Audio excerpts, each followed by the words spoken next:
পবিত্র কাবা শরীফ শুধুই কি ইবাদতের স্থান নাকি এর বৈজ্ঞানিক গুরুত্ব রয়েছে?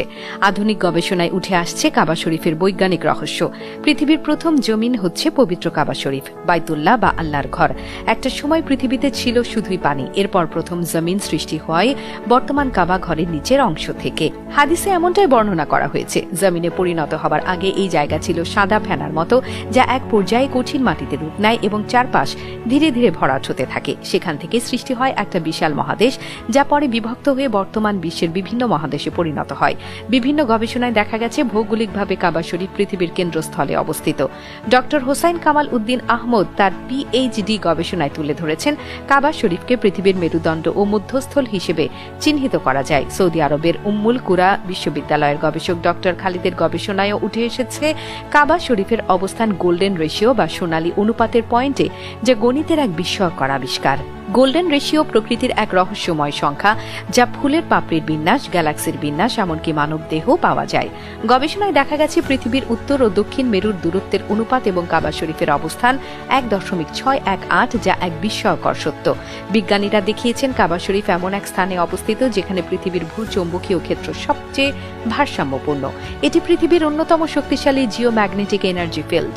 এমনকি এখানে শূন্য মহাকর্ষীয় টান অনুভূত হয়, যা মানব দেহের উপর ইতিবাচক প্রভাব ফেলে। ইসলামে হজের সময় কাবা শরীফের চারপাশে 7 বার তাওয়াফ করা হয়, যা বাম দিক থেকে ঘোরার নিয়মে সম্পন্ন হয়। গবেষকরা বলছেন, মহাবিশ্বের সকল গ্রহ, নক্ষত্র ও গ্যালাক্সি বাম দিকে আবর্তিত হয়। এটি বোঝায় যে কাবার চারপাশে তাওয়াফ করাও মহাবিশ্বের নিয়মেরই একটি অংশ। সূরা আল ইমরানে বলা হয়েছে, নিশ্চয়ই সর্বপ্রথম ঘর যা মানুষের জন্য নির্ধারিত হয়েছে সেটি মক্কায় অবস্থিত, যা বরকতময় ও বিশ্ব জগতের জন্য হিদায়েতের কেন্দ্র।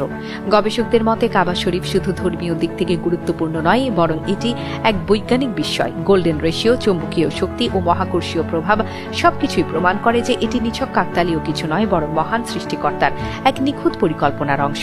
পবিত্র কাবা শরীফ প্রতিটি মুসলমানের সবচেয়ে প্রিয় ও পবিত্র স্থান। বিশ্বের বিভিন্ন দেশ থেকে প্রতি বছর কাবার জিয়ারাতে আসে লাখ লাখ মুসলিম। তারা লাব্বাইক ধ্বনিতে মুখরিত করে তোলে কাবা চত্বর। বর্তমান বিশ্বের প্রায় 200 কোটি মুসলিম এই কাবা ঘরের দিকেই মুখ করে সালাত আদায় করেন। প্রতি বছর হজ ও উমরার সময় পবিত্র এই ঘরকে ঘিরেই চলে মুসলিমদের প্রদক্ষিণ। কাবা ঘরের চাইতে তাওয়াফের চত্বরে কাবা ঘরের চারপাশে দাঁড়িয়েই মানুষ নামাজ আদায় করে। কিন্তু যদি কাবা ঘরের ভেতরে ঢুকে নামাজ আদায় করা হয়, তাহলে কোন দিকে ফিরে নামাজ আদায় করতে হবে? এই কৌতূহল কিংবা প্রশ্ন অনেকেরই। আসলে কাবা ঘরের ভেতরে যে কোনো দিকে ফিরে নামাজ আদায় করা যায়, তাতে কোনো বিধিনিষেধ নেই। আবার কাবা ঘরের বাইরে যে কোনো পাশে দাঁড়িয়ে নামাজ পড়া যায়।